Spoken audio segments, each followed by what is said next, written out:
민호야, 나 심장 검진 받고 내려가면 하루는 서울에 있어야 할 것 같은데, 너희 집에 하루만 묵어도 되니? 전화를 바꿔받은 며느리 서연의 목소리가 들려왔습니다. 어머님, 그날 저희 엄마가 오세요. 좁아서 셋은 좀 무리일 것 같아요. 다음에 미리 말씀 주셨으면 조정했을 텐데. 왜 같이 보면 안 되는 거니?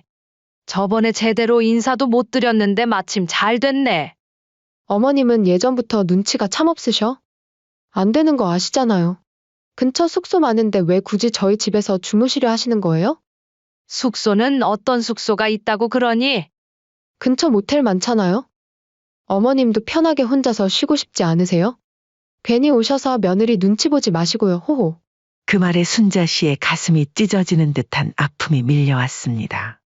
자신이 몇 번이나 그들에게 집을 내주고 음식을 대접하고 손주를 돌봐주었는데 정작 자신은 하룻밤도 재워주지 않겠다는 말에 그녀의 마음은 완전히 무너져 내렸습니다.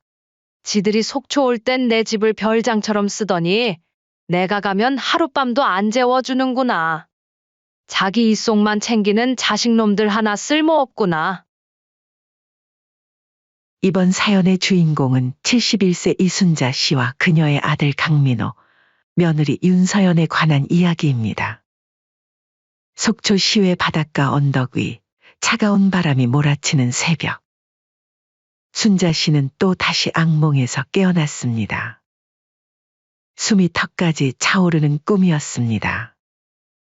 꿈속에서 그녀는 끊임없이 무언가를 찾고 있었지만 아무도 그녀를 돌아보지 않았습니다.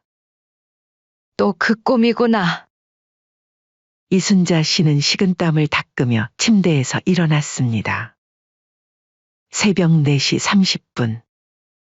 늘 그렇듯 일찍 일어난 그녀는 창가로 다가갔습니다. 어둠 속에서도 바다의 검은 윤곽이 보였습니다.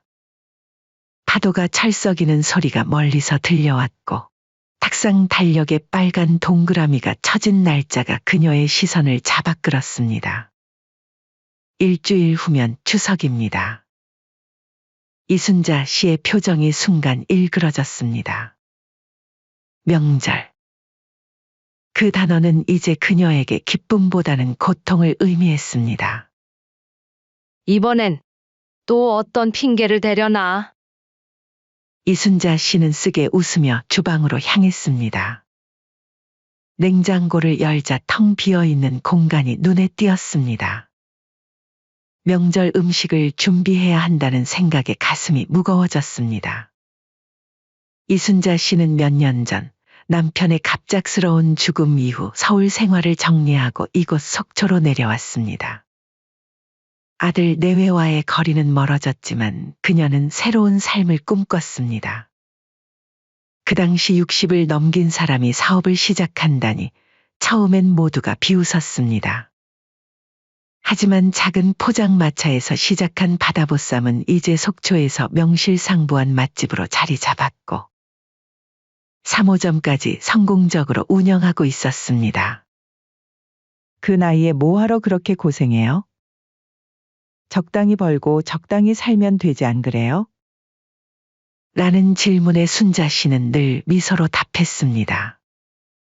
하지만 진짜 이유는 따로 있었습니다. 아들과 손주를 위해서였습니다. 아직도 그녀는 서울에 사는 아들에게 매달 용돈을 보냈습니다. 큰 액수는 아니었지만 그 돈을 모으기 위해 그녀는 허리가 끊어질 것 같은 통증을 참으며 매일 주방에 섰습니다. 아침 8시 휴대폰이 요란하게 울렸습니다. 화면에는 우리 아들이라는 이름이 떠 있었습니다. 순자 씨의 심장이 한 번 크게 뛰었습니다. 여보세요, 민호야? 엄마, 잘 지내셨어요? 저희 이번 추석에 내려갈 건데. 민호의 목소리에는 뭔가 눈치를 보는 듯한 톤이 있었습니다. 순자 씨의 가슴이 또 한 번 쿵 내려앉았습니다. 그래, 언제 오는데 그래? 아, 그게. 이번에도 서연이 친정 먼저 들렀다가 갈 것 같아요. 명절 둘째 날 오후에나 도착할 것 같은데? 매년 반복되는 대화였습니다. 항상 며느리의 친정이 먼저였고 자신은 항상 후순이었습니다. 알았어. 조심히 오거라. 짧게 대답한 순자 씨는 전화를 끊었습니다. 뭐, 오는 것만 해도 다행이지. 그녀는 중얼거렸지만 가슴속에선 쓰라린 아픔이 번져갔습니다.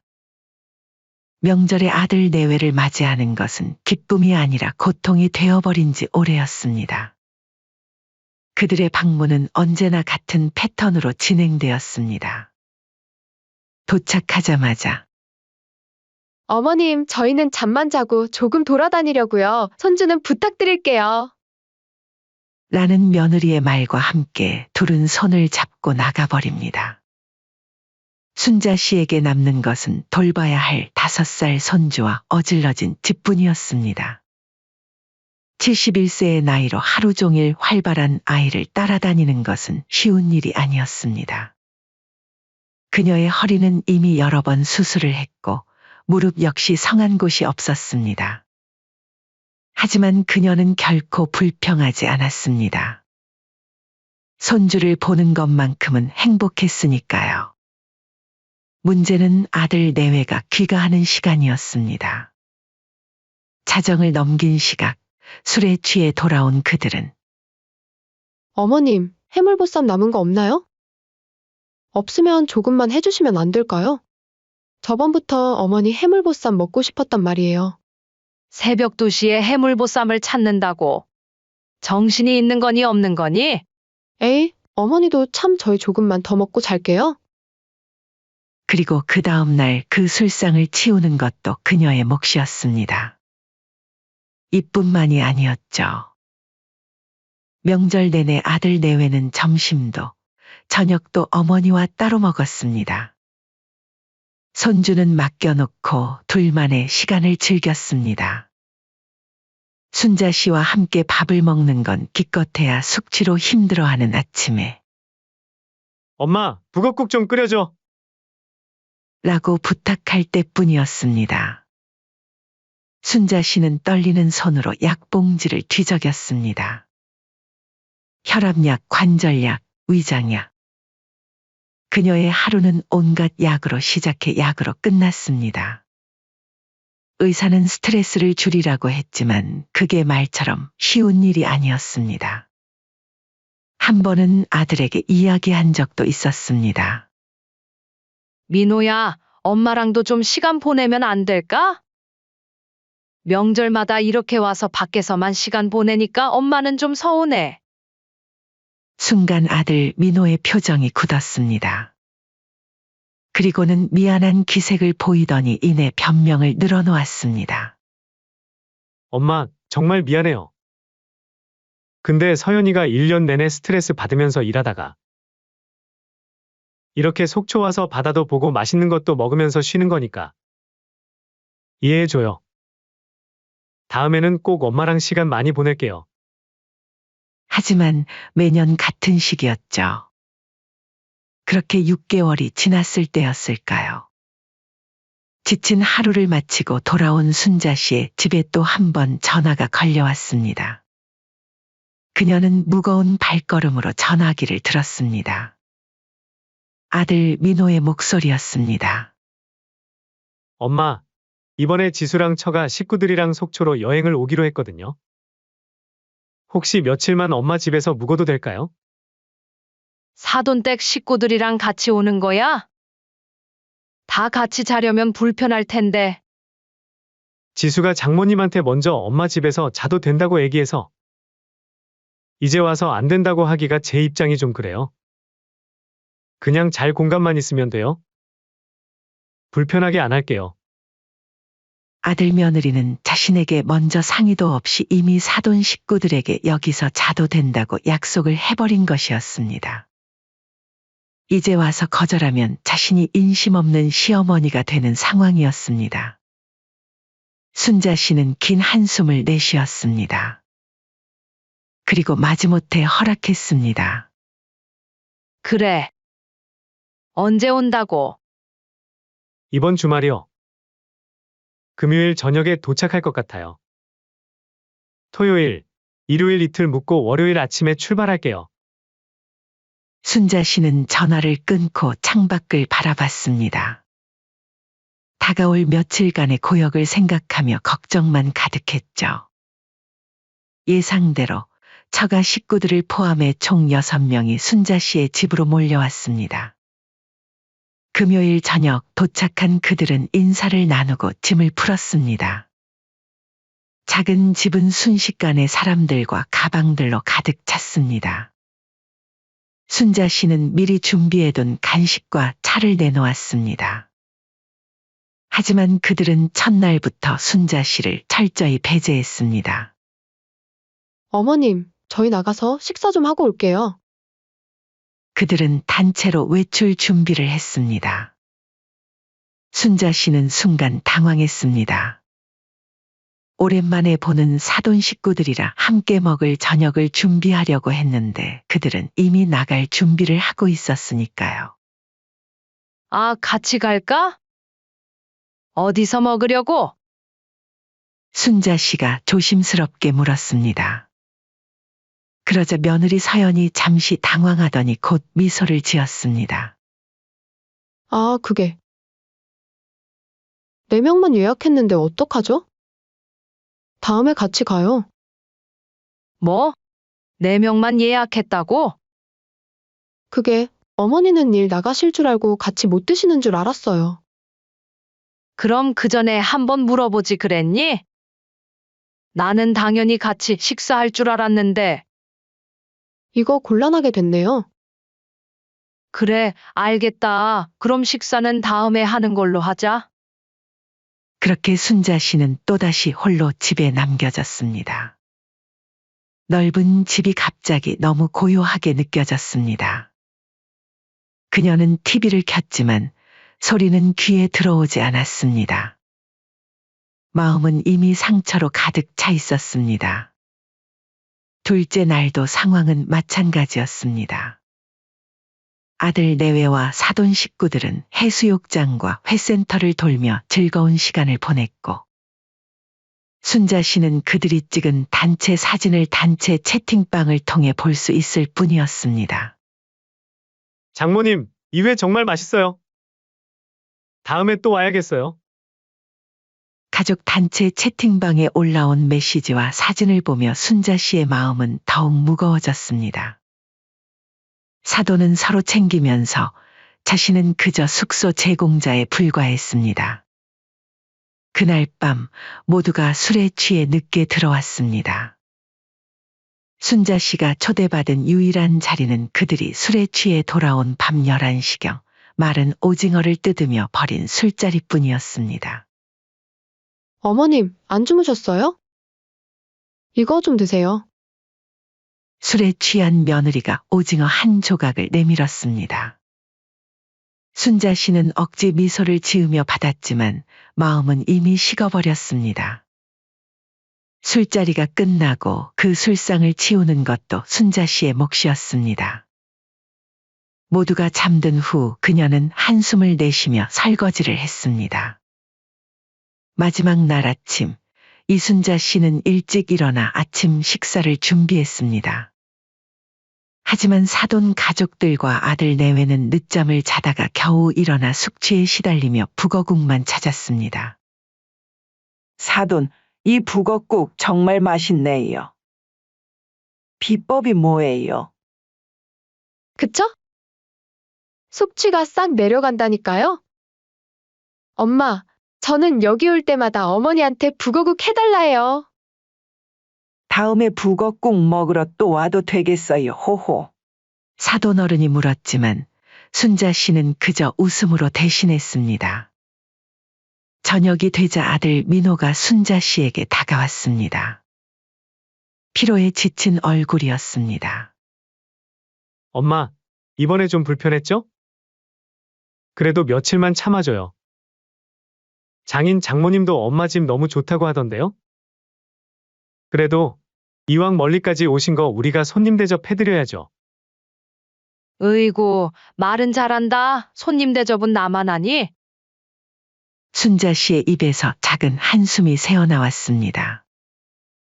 그녀의 인내심은 이제 한계에 도달하고 있었습니다. 그렇게 그들은 떠났고 순자 씨는 다시 일상으로 돌아갔습니다. 하지만 그녀의 마음속에는 무언가가 크게 변하고 있었습니다. 더 이상 이렇게 살고 싶지 않다는 생각이 그녀의 가슴 한켠에 자리 잡기 시작했습니다. 그렇게 또 몇 달이 지났습니다. 가을이 깊어가고 있었습니다. 이순자 씨는 정기 검진을 위해 서울에 올라갈 일이 생겼습니다. 심장에 약간의 이상이 발견되어 큰 병원에서 검사를 받아야 했습니다. 의사는 당일에 오가기는 무리라고 했습니다. 검사 후 경과를 지켜봐야 한다고요. 순자 씨는 처음으로 아들의 집에 하룻밤 묵기를 부탁했습니다. 민호야, 나 심장 검진 받고 내려오려면 하루는 서울에 있어야 할 것 같은데. 너희 집에 하루만 묵어도 되니? 전화를 바꿔받은 며느리 서연의 목소리가 들려왔습니다. 그녀의 목소리는 계산기를 두드리듯 빠르고 차가웠습니다. 어머님. 그날 저희 엄마가 오세요. 좁아서 셋은 좀 무리일 것 같아요. 다음에 미리 말씀 주셨으면 조정했을 텐데. 사돈 식구들이 속초에 올 때는 6명이 와도 괜찮았는데 자신 한 명이 서울에 가는 것은 문제가 된다고요. 황당했습니다. 왜 같이 보면 안 되는 거니? 안 되는 거 아시잖아요.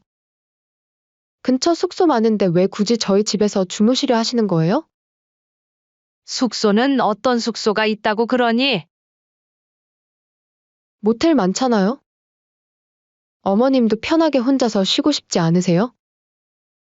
그 말에 순자 씨의 가슴이 찢어지는 듯한 아픔이 밀려왔습니다. 자신이 몇 번이나 그들에게 집을 내주고 음식을 대접하고 손주를 돌봐주었는데 정작 자신은 하룻밤도 재워주지 않겠다는 말에 그녀의 마음은 완전히 무너져 내렸습니다. 그래, 알겠다. 그날 밤 서울 시내 낯선 모텔 방. 이순자 씨는 컵라면을 불려 먹으며 TV를 멍하니 바라보고 있었습니다. 창밖에선 가을비가 조용히 떨어지고 있었습니다. 병원 검진을 마치고 아들 내외의 거절로 이렇게 모텔에서 하룻밤을 보내게 된 현실이 그녀에게는 너무나 서글펐습니다. 지들이 속초 올 땐 내 집을 별장처럼 쓰더니 내가 가면 하룻밤도 안 재워주는구나. 다음 날 아침 순자 씨는 평소보다 속초행 버스에 올랐습니다. 집으로 돌아가는 길 그녀의 머릿속에는 이미 계획이 서 있었습니다. 그렇게 며칠 뒤 아들 민호에게서 전화가 왔습니다. 엄마, 이번에 지수랑 둘이 휴가 받았는데 좀 쉬러 내려갈게. 순자 씨는 담담하게 대답했습니다. 그래, 내려와라. 그리고 전화를 끊자마자 순자 씨는 현관 비밀번호를 바꾸기 시작했습니다. 이전에 아들에게 알려준 번호가 아닌 완전히 새로운 번호로 말이죠. 당일 오후가 되자 아들 내외가 속초에 도착했습니다. 그들은 현관 비밀번호를 눌렀지만 오리움만 울릴 뿐이었습니다. 2번, 3번. 계속해서 시도했지만 결과는 같았습니다.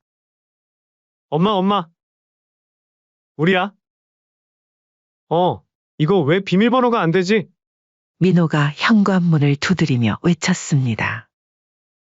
잠시 후 문이 열렸고 순자 씨가 조용히 그들을 바라보고 있었습니다. 그녀의 표정은 평소와는 달랐습니다. 더 이상 굽히고 참는 표정이 아니었습니다. 어머님, 왜 비밀번호 바꾸셨어요? 우리 오는 거 아셨잖아요. 서연이 얼굴을 찌푸리며 물었습니다.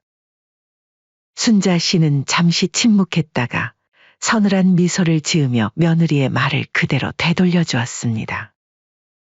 짐 바리바리 싸들고 온 거 보니까 숙소 안 잡았구나. 에이, 당연히 어머니 집에서 자는 줄 알았죠. 그런데 근처에 숙소 많은데 왜 굳이 우리 집에서 자려고 하니? 그 말에 며느리의 표정이 일그러졌습니다. 민호는 당황해서 어머니와 아내 사이에 끼어들었습니다. 엄마, 서연이가 그런 말 한 건 좀 예민했을 때고. 그냥 들어가서 이야기하면 안 될까? 서울에서 내가 하루 자고 간다니까? 너희 엄마 온다. 좁다. 예약 안 했다. 핑계가 100가지더라. 그런데 너희 둘이 바닷바람 쐬고 싶으니까 내 집은 아무 때나 되는 거니? 너희한텐 이 집이 쉼터였겠지. 근데 나한텐 매번 너네가 올 때마다 상처 주는 그런 공간이었어. 며느리는 억울하다는 듯 반박했습니다. 어머님, 저희도 그냥 잠깐 쉬러 온 건데 이렇게까지 하실 일은 아니잖아요. 어머님, 너무 감정적으로 하시는 거 아니에요? 그 말이 끝나기 무섭게 순자 씨가 단호하게 말을 끊었습니다. 감정적으로? 그 말 서울에서 모텔에서 컵라면 먹던 밤에 들었으면 참 좋았겠다. 나한텐 집이 있어도 잠잘 곳이 없었거든. 됐어요. 그냥 나갈게요. 다 늙어서 어른답지 못하게 이렇게까지 하실 거예요. 세상 어떤 어머니가 자식을 길바닥에 내쫓아요? 저희는 어머니 보려고 속초까지 내려왔는데. 말은 바로 하자. 너네가 나보러 속초까지 왔니? 휴양하러 왔지? 그리고 너 말대로 세상 어떤 자식이 부모를 모텔에서 재우니? 너희는 그냥 내 진심도 내 마음도 내 노고도 당연하게 소비만 해온 사람들이야. 그 이상도 이하도 아니야. 엄마, 진정하세요. 쪽팔리게 왜 그러시는 거예요? 며칠 사이에 왜 이렇게 유치해지셨을까 모르겠네요. 이렇게 저희 보내시면 저는 서연이한테 쪽팔려서 어떻게 하라고요? 민호야, 너는 너 쪽팔린 것만 생각하지. 너네가 그동안 했던 행동들을 되짚어봐라. 엄마 나이가 벌써 70이 넘었다. 나도 이제는 너네들 받아줄 여력이 없어. 그날 저녁 아들 내외는 어쩔 수 없이 근처 모텔을 예약했습니다. 문을 닫고 홀로 남은 순자 씨는 거실 소파에 앉아 깊은 숨을 내쉬었습니다. 가슴이 아팠지만 동시에 어떤 해방감도 느껴졌습니다. 오랫동안 참아온 진심을 마침내 말할 수 있었다는 것. 그리고 더 이상 일방적으로 희생하지 않겠다고 결심한 것. 그것은 그녀에게 새로운 시작이었습니다. 아들 부부가 단단히 화가 났는지 그 사건 이후부터는 순자 씨가 연락을 해도 전화도 문자도 안 받았습니다. 이놈 자식들 이렇게 나온다 이거지? 자식 노릇 안 하는 놈에게는 나도 부모 노릇 안 할 거다. 결국 순자 씨는 중대한 결정을 내렸습니다. 순자 씨는 증여계약서를 정교하게 작성하기 시작했습니다. 내용은 단순했지만 충격적이었습니다.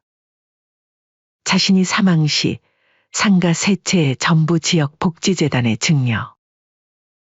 보유 예금은 요양보호사 지원기금으로 기부. 아들 민호에게는 현금 1천만 원만 상속. 자녀 부동산 세금 및 정리 비용은 복지단체에서 부담. 공증은 받지 않아서 아직 효력은 없었지만 그녀의 의지를 보여주기에는 충분했습니다. 며칠 뒤 순자 씨는 그 계약서 사본을 봉투에 넣어 택배로 아들 집에 보냈습니다. 저녁 식사를 마치고 민호가 택배 상자를 열었습니다. 그 안에는 어머니가 보낸 봉투가 있었고 봉투를 뜯자 증여계약서가 나왔습니다.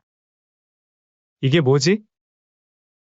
민호가 계약서를 읽기 시작했습니다. 그의 표정이 점점 굳어갔습니다. 옆에서 며느리도 내용을 확인하더니 충격에 입을 다물지 못했죠. 아니, 이게 진짜야? 전부 복지재단에 준다고? 며느리의 얼굴이 창백해졌습니다. 그녀는 손을 떨며 휴대폰을 집어들었습니다. 어머님, 이거 진심이세요?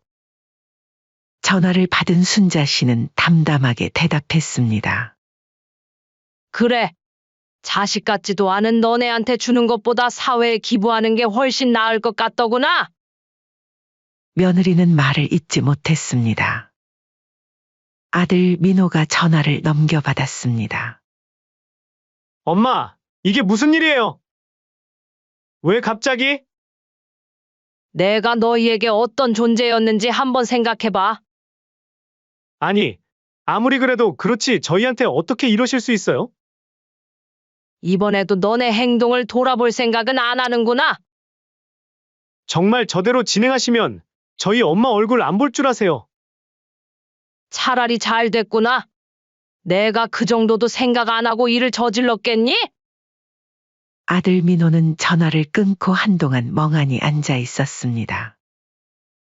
며느리는 계약서를 다시 읽으며 얼굴이 붉게 달아올랐습니다. 여보, 이거 어떻게 할 거야? 정말 다 기부한다고. 그럼 우리는 어떻게 해? 나도 모르겠으니까 말 걸지 마. 당신이 알아서 해결해야지 그렇게 무책임하게 있을 거야? 이게 내 잘못이야. 이게 다 너네 가족 챙기느라고 생긴 일 아니야? 일단 지금 엄마 뵈러 가야겠어. 가서 어쩌게 뭐 하려고. 가서 무릎을 꿇든지 해서 용서를 빌어야 할 거 아니야? 그날 밤 아들 민호는 그렇게 바로 속초행 차를 타기로 결심했습니다. 며느리도 잠시 고민하더니 함께 가겠다고 했습니다. 다음 날 아침 이순자 씨가 가게 문을 열려고 할 때 문 앞에는 아들 민호와 며느리 서연이 서 있었습니다. 민호의 눈은 밤새 울었는지 붉게 충혈되어 있었고 얼굴은 수척해 보였습니다. 엄마. 내가 바보였어요. 지수 눈치만 보느라 엄마 마음 한번 제대로 들여다보지 못했어요. 민호의 목소리가 떨렸습니다. 그는 깊이 고개를 숙였습니다. 제발 증여계약서 취소해주세요. 순자 씨는 아들을 바라보며 아무 말도 하지 않았습니다. 그녀의 시선이 서연에게 향했습니다. 서연은 여전히 고개를 숙인 채 말이 없었습니다. 그래, 넌 왜 아무 말이 없니? 잘못했어요, 어머님. 앞으로 더 잘할게요. 그렇게 말한 서연은 처음으로 진심으로 고개를 숙였습니다. 그것이 진심 어린 사과인지 단지 재산에 대한 불안 때문인지 순자 씨는 가늠할 수 없었습니다. 일단 들어오거라. 가게 안으로 들어온 세 사람은 조용히 테이블에 앉았습니다. 아직 개점 전이라 손님은 없었습니다. 순자 씨는 따뜻한 차를 내왔습니다. 민호야, 나는 너희에게 뭐였니? 저희는 엄마를 필요할 때만 찾고 다 준비해 주시는 게 당연하다고 생각했던 것 같아요. 저는 어머님이 저희를 위해 모든 걸 해주는 게 당연하다고 생각했어요. 시어머니니까. 그게 의무라고 생각했는데 그게 아니란 걸 이제 알겠어요. 침묵이 흘렀습니다. 순자 씨는 창밖을 바라보며 깊은 숨을 내쉬었습니다. 나는 재산보다 존중받고 싶었다. 너희가 나를 사람으로 봐주길 바랐을 뿐이야. 말로만 하는 약속은 이제 지겹다. 행동으로 보여주렴. 그날 이후 민호와 서연의 태도는 확연히 달라졌습니다. 그들은 매주 전화를 걸어 순자 씨의 안부를 물었고 한 달에 한 번은 반드시 속초를 찾아와 함께 시간을 보냈습니다. 더 이상 손주를 맡기고 둘만의 시간을 보내지 않았고 순자 씨와 함께 식사하고 대화하는 시간을 늘렸습니다. 며느리도 변했습니다. 그녀는 친정과 공평하게 대하려고 노력하였고, 순자 씨가 서울에 올라올 때는 자신의 방을 내어주고 소파에서 잠을 자기도 했습니다.